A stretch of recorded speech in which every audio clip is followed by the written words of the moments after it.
Hi guys ఇప్పుడు నిఖిల్ కావ్య గురించి కొన్ని న్యూస్లో వైరల్ అయిపోతున్నటువంటి చూసేద్దాం. యాక్చువల్గా కావ్య వచ్చేసి ఇప్పుడు ప్రాజెక్ట్ కే ఒకటి చేస్తుంది కదా. సో దానిలో ఇప్పుడు ఎంత ఫేమస్ అయిందంటే దాంతోపాటు ఇంకొక ప్రోగ్రామ్కి కూడా తన్ని హోస్ట్గా అడుగుతున్నారట.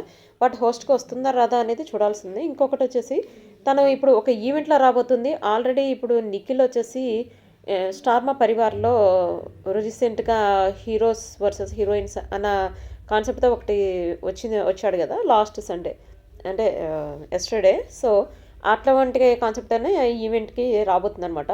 ఈవెంట్కి అంటే ఇప్పటి వరకు చాలాసార్లు వచ్చింది శ్రీముఖి ప్రోగ్రామ్కి, బట్ ఇప్పుడు రాబోతుంది అయితే కొంచెం డిఫరెంట్ అట.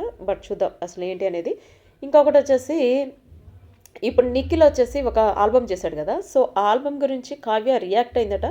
అంటే తను వచ్చేసి సుడిగాలి సుధీర్తో చేసిన దానికి లైవ్లో తను కొంచెం నువ్వు ఇట్లా చేయటం నాకు నచ్చలేదు, నువ్వు ఇట్లా బిహేవ్ చేయటం నచ్చలేదు, నువ్వు నన్ను తిట్టినా పర్లేదు, నాకు దూరంగా ఉన్నా పర్లేదు, నన్ను ద్వేషించినా పర్లేదు, కానీ నువ్వు ఇట్లాంటివి చేయొద్దని చెప్పి నాకు చెప్పావు. మరి నువ్వు ఇట్లాంటివి చేస్తున్నావు కదా, మరి నువ్వు చేసేది ఏంటి, నన్ను చేయొద్దని చెప్పి నువ్వు అట్లాంటివి చేస్తున్నావు కదా అని చెప్పి లైవ్లో వచ్చి అడిగినట్టు మనకు అంత లేటెస్ట్ న్యూస్. బట్ ఆ లైవ్ అయితే మనకు తెలియదు, ఇన్స్టాగ్రామ్లో లైవ్లో వచ్చిందట.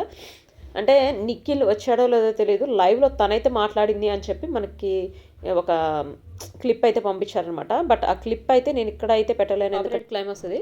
తనైతే లైవ్లో నేను ఇంతవరకు ఏ రొమాంటిక్ సాంగ్ ఇట్లా చేయలేదు అని చెప్పి అన్నట్టు మనకి latest news. So see on next video, bye.